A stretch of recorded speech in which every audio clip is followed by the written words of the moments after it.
Hello everyone, আমার YouTube চ্যানেলে তোমাদের সবাইকে স্বাগত জানাই। আশা করি তোমরা সবাই সুস্থ আছো, ভালো আছে। সবাইকে জানাই দোলের অনেক অনেক অনেক শুভেচ্ছা। আশা করি আজকের দিনটা সবার অনেক ভালো কেটেছে। এরকমই প্রত্যেকটা দিন সবার যেন অনেক ভালো কাটুক। তো আজকে দেখো, আজকে তোমাদের সাথে কোনো রেসিপি ভিডিও আপলোড করব না। তো আজকে সারাদিন কি রান্না বান্না হলো সেগুলোই তোমাদের সাথে একটুখানি শেয়ার করব। তো সকালবেলা উঠে আমি একটুখানি মেথি ভেজানো জল খেয়েছিলাম, সেটা আর তোমাদের সাথে শেয়ার করিনি। মেথি ভেজানো জলটা তোমরাও খেতে পারো। সারা রাত ওই মেথি, 1 চামচ মেথি আমি ভিজিয়ে রেখে ওটা ফুটিয়ে নিই, তার সাথে একটু আদা গ্রেট করে ফুটিয়ে নিয়ে ওটা খেলে কিন্তু বেশ তিতোটাও কিন্তু খুব একটা লাগে না। এখানে আমি একটুখানি পোস্ট করেছিলাম, এগুলো আমাদের বাড়ির কতগুলো ক্ষুদে সদস্য আছে, মানে আমার জায়ের ছেলেমেয়েরা, তো তাদের জন্য। ওরা হচ্ছে ডিম পোচ মানে এইভাবে খায়, মানে এটাকে উল্টে দিয়ে একটু বেশি তেলে, তো সেটা একটুখানি ওদেরকে করে দিয়েছিলাম। আর এখানে যেটা আজকে রান্না হয়েছিল সেটা হচ্ছে, এখানে মাটন করেছিলাম আর ছিল এমনি প্লেন সাদা ভাত। আর একটা জিনিস আমি রান্না করেছিলাম, সেটা হচ্ছে মুসুর ডালের পাতুরি। সেটা তোমরা অনেকেই করে থাকো। তো এগুলো দেখো, এটা জাস্ট আমি একটা খেয়েছি, এটা আবার ভেবো না যে সবগুলো আমার। তো এটা দোকান থেকে আনা, এটা আমি রান্না করিনি।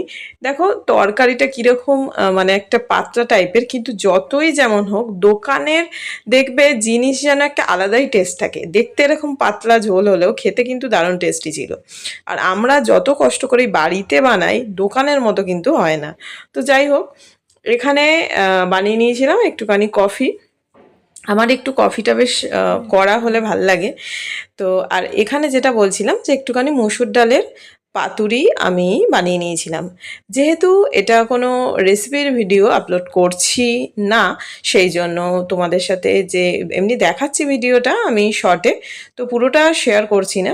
তো কুমড়ো পাতা নিয়েছি, এখানে পাতাগুলোকে একটুখানি আমি ভাপিয়ে নিয়েছিলাম আর মসুর ডালটা ভিজিয়ে রেখেছিলাম। তো পেস্ট করে নিয়ে সমস্ত উপকরণ দিয়ে এটাকে ভেজে নেব।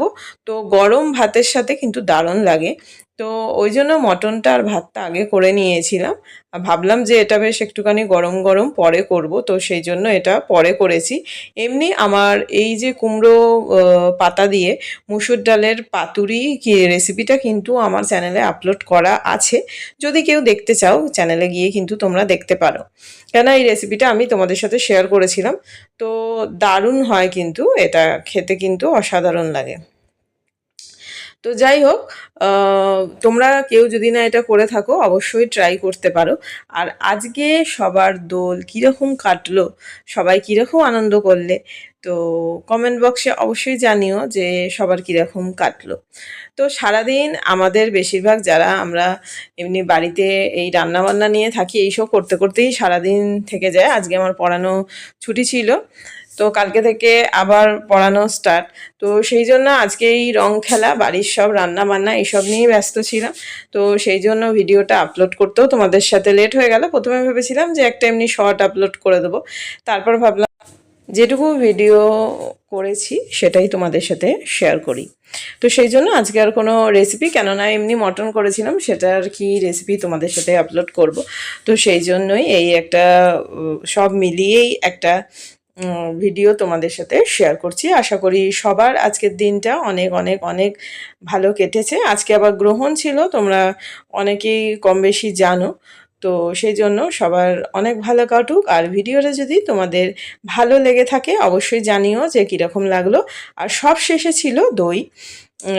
একটুখানি মানে এরকম খাওয়া দাওয়ার পর একটু যেন মিষ্টি, আমি যদিও মিষ্টিটা নিজে খুব একটা পছন্দ করি না, কিন্তু দইটা আমার ভালোই লাগে। তো যাই হোক, ভিডিওটা ভালো লাগলে অবশ্যই কমেন্ট বক্সে জানিও তোমাদের কীরকম কাটলো, সেটাও অবশ্যই জানিও। তো থ্যাংকস ফর ওয়াচিং। সবাই খুব ভালো থেকো, সুস্থ থেকো, সাবধানে থেকো, সবাইকে ভালো রেখো। তো টাটা।